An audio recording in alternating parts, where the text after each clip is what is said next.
Okay, so it's Wednesday, March 18. What a revelatory week it has been, huh? Both Xbox Series X and PlayStation 5 hardware specifications have largely been revealed, and it certainly makes for an interesting tale of the tape, which is precisely what we'll be doing in this video, a direct comparison which hopefully highlights the benefits of both next-gen systems and what they can bring to the table. Welcome back all Foxy Games UK new and existing subscribers, and boy do we have a bunch to unpack here.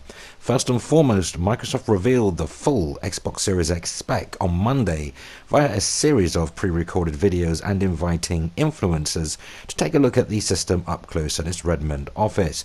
Digital Foundry were among them, whereas Sony's event was more like a TED Talk for developers, and that's not too surprising since this event was initially intended to take place at the GDC, that's Game Developer Conference. What we got was a PS4 and 5 architect standing tall on the pulpit like it was the Church of Sony.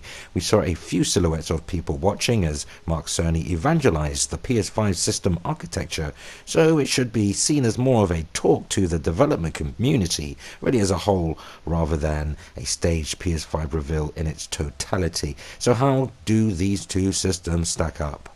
Well, in terms of the CPU, Xbox SX 8 cores, 16 threads at 3.8 GHz custom Zen 2 CPU. PS5 8 cores, we assume 16 SMTs, 16 threads, 3.5 GHz custom Zen 2 CPU. That's about all we know. But the GPU, in terms of the Xbox SX, 12 T-flops. That's 52 compute units, clocked at 1.825 GHz, custom RDNA 2. PS5, on the other hand, 10.28 T-flops, or just under 10.3 T-flops, 36 compute units at a whopping 2.23 GHz, again custom RDNA GPU. In terms of RAM, Xbox SX, 16 GB of GDDR6 RAM, that's a 320 megabit bus. PS5 16 GB GDR6, 256 megabit bus. But in terms of bandwidth, memory bandwidth, Xbox SX has around 10 gigabytes, which is clocked at 560 gigabits, whereas the remainder of the 6 gigabytes is clocked low at 336 gigabits per second, and PS5 has 448 gigabits entirely. That covers the entire amount. So in terms of internal storage, Xbox SX, a 1TB custom NVMe SS drive. PS5 features an 825GB custom NVMe SSD. In terms of the I/O throughput, so that's how fast you can get the data to funnel into the appropriate memory pool. That's Xbox SX at 2.4 gigabytes a second raw, and it's 4.8 gigabytes a second compressed, whereas PS5 has 5.5 gigabytes a second raw and a whopping 9 gigabytes compressed. 9 gigabytes, that's an entire Xbox 360 game per second funneled through. Yeah, the fat pipe. So we've got expandable storage too. Xbox SX 1TB custom SSD is proprietary expansion card, and the PS5 has an NVMe SSD expansion slot allowing for regular PC SSDs to be used. So no proprietary solution for PS5, which should keep the prices in check. Now the external storage, USB external hard drive support, and you've got the optical drive, 4K ultra high definition Blu-ray drive for both systems. So how did my prediction that I tweeted pre-show stack up? I'll remind you, I said PS5 won't have as much GPU power as Xbox Series X, yet somehow will still manage to edge out Xbox SX in terms of sheer performance metrics and functionality. I strongly believe Sony's machine is just more efficient than Microsoft's, and in many cases it is. So I got pretty close, and besides trailers, we've yet to see real world performance of games in our hands, in our homes. So specs on paper, yeah, they're nice, but the proof is in the pudding.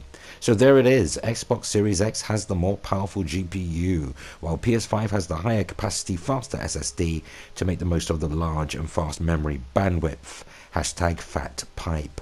What we didn't get from from either company was a firm release date and price, both of which I'm sure they'll discuss at a later date. Indeed, there's a lot more to be revealed by both Sony and Microsoft in terms of the finer details of both platforms and, of course, the games. So the retail version of PlayStation 5 isn't 9.2 T-flops, nor is it 11.6 T-flops, nor 13.3 T-flops, Tommy Fisherman. Though at some point in the PS5's research and development cycle, there may have been a 9 T-flop or 11 T-flop GPU part knocking around for testing, those Sony Interactive Entertainment have clearly gone for a more balanced platform in terms of power and price. It just goes to show you that you can't just judge 50% of a leak being correct, and then saying the whole thing is correct. You got Xbox SX correct at 12 T-flops, but unfortunately not the PlayStation 5. So if I was to hazard a guess, and given the 10.3 T-flop versus 12 T-flop spec, I would imagine Sony may want to come in at around $100 less than Xbox Series X, and all signs point to a similar strategy when comparing PS4 Pro to Xbox One X. We saw that one of the platforms, Xbox One X, had a lot more power, 6 T-flops, but ironically it was the weaker platform, PS4 Pro, at 4.2 T-flops, that had the best looking games, which evidently made most of the hardware. So when all said and done, Xbox SX gets the more powerful GPU, PS5 gets the faster SSD RAM and more capable memory bandwidth, shall we say, that has been designed by Sony to be less prone to bottlenecking the system as it attempts to pump out or in those incredible graphics. There's that fat pipe again. I'll admit that while on paper Xbox Series X appears to be more capable overall, but it actually isn't. You may soon discover that both systems are incredibly similar, just executed differently. It would be unwise to just look at the GPU numbers alone. There's a lot more going on under the hood doing the math. Predictably, both Microsoft and Sony used a lot of buzzwords during their respective presentations. 10.3 T-flop GPU with 36 CUs, permanent boost mode, variable frequencies at 2.23 GHz, and full hardware ray tracing, intersection engines, geometric engines, patented of course, and full PS4 back compatibility, and a fully accessible pool of fast 16GB of GDDR6 RAM, ultra-fast SSD, which compares favorably to Xbox Series X SSD, which touts 40 times faster loads than Xbox One. Meanwhile, Sony are touting PS5's SSD is 100 times faster. That's more than twice faster, or 2 times faster than Xbox SX, just like I tweeted yesterday. Yes, I keep those receipts. I don't get everything incorrect. Now, to make a lot of magic happen, Sony is using its patented Kraken decompression. The Kraken awaits. I don't know. We'll learn more about that later.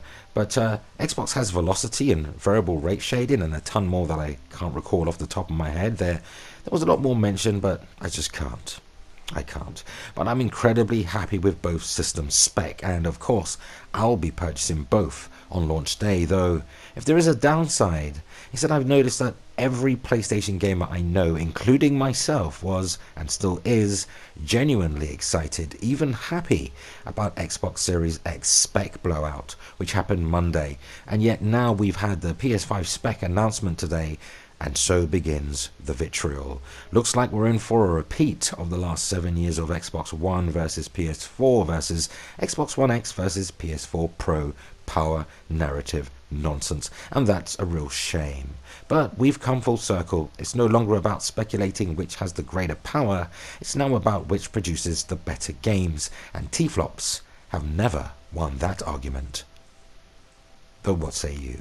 Go ahead, sound off, share your thoughts and opinions on today's news, because that unfortunately brings us to the end of another video, but let's continue the discussion cordially in the comments. And for all your current and next-gen news updates, rumour and rampant speculation, hit the like button, spread the word, and keep it locked to Foxy Games UK. Remember, relevant links where applicable can be found in this video's description. Subscribe to Foxy Games UK, remember to hit the notification bell so you never miss content. Thumbs up if you like it here, and help us reach more like-minded gamers simply by sharing the video. If you so please, consider supporting Foxy Games UK via Patreon, and or grab yourself a Foxy Games UK branded t-shirt or hoodie, available in various colours and designs. You'll find both links in the video's description. Appreciate the support. But that concludes our time together today. Certainly great hanging out. A lot of interesting news has come out this week. But until the next video, remember, play games, not corporations. Fat pipe.